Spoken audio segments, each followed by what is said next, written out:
último episódio, exibido no quadro Direito Agrário, trouxe uma situação complicada que pode acontecer com muitos produtores rurais. Hoje o advogado, pessoal, o advogado Pedro Putini Mendes, né, ele que está doutorando lá em Santa Catarina, ele vai explicar para a gente como é feito esse contrato e os perigos que ele pode trazer aos envolvidos. Também traz dicas para a segurança jurídica de todo o pessoal, tá bom? Vamos lá? Roda aí. Saudações para quem esteve aqui conosco na edição passada e para quem não esteve, que pode acompanhar no site do Giro do Boi ou no YouTube canal Rural Direito Agrário, né, vai se lembrar que eu comentei de um caso aqui onde dois produtores rurais fizeram um contrato de parceria pecuária, né, que envolveu a comercialização de uma fazenda e que envolveu a entrega de 436 cabeças para que fosse feita a cria, recria, engorda e 5 anos depois fosse devolvido, né, esse rebanho num prazo contratual de 5 anos e sem que eles tenham comprovado entre eles que foi entregue, gado se perdeu, gado já foi abatido, não tem controle nenhum disso. Para quem se lembra da edição passada, foi isso que eu comentei.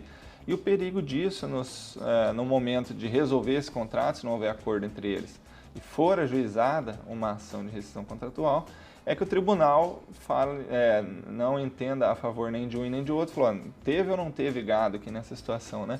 E acabe declarando nulo esse contrato por considerá-lo como uma simulação contratual chamada de vaca-papel. E aí eu me comprometia nesta edição comentar um pouquinho mais, né? Então esse contrato chamado de vaca-papel, ele simula um contrato agrário porque é previsto no Estatuto da Terra, né, de parceria pecuária, em que na realidade revela uma prática também, a preocupação do judiciário é exatamente essa, que revela uma prática que é muito comum nessas negociações, que é esconder uma relação, muitas vezes de agiotagem, ou uma relação de mútuo, chamado mútuo federatício, ou mútuo oneroso, mútuo em dinheiro, enfim, que tem a incidência de juros e acréscimos que são proibidos por lei, né? Porque numa negociação dessa acaba permitindo que os juros sejam extrapolados ao limite legal, maquiado como um contrato de parceria, né? E essa proibição ela está no decreto de 1933. Então, a característica do contrato de vaca-papel, chamado assim, né, é a inexistência da vaca e a existência do papel, né?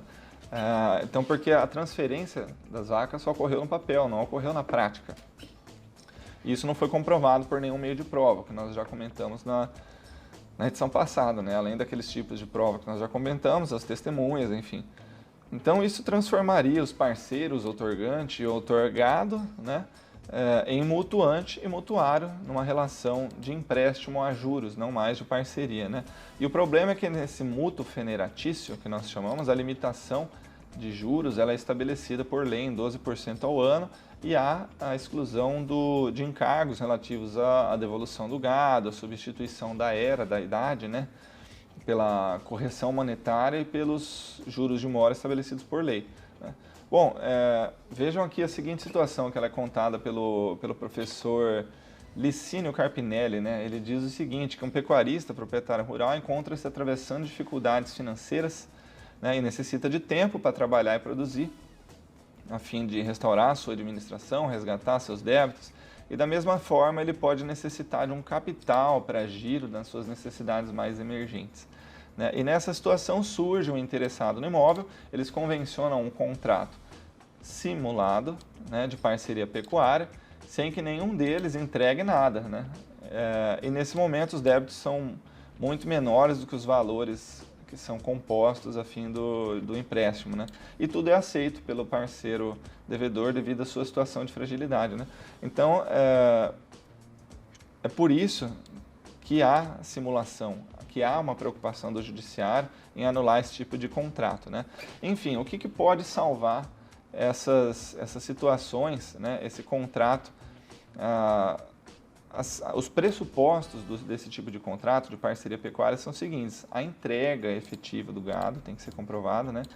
A criação dos animais tem que ser comprovada e a divisão dos lucros havidos tem que ser comprovada. Afinal, é isso que se considera um contrato de parceria, né?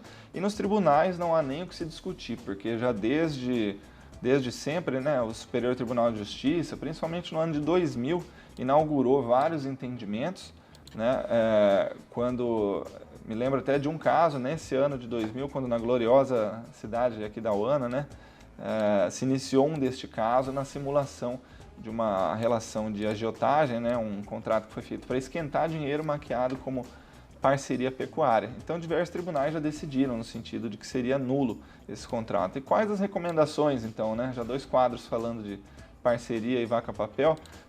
Procure profissionais capacitados para elaborar o seu contrato. Profissionais que tenham conhecimento na legislação agrária e numa situação confusa como essa que nós relatamos aqui nessas 2 edições, buscar um acordo.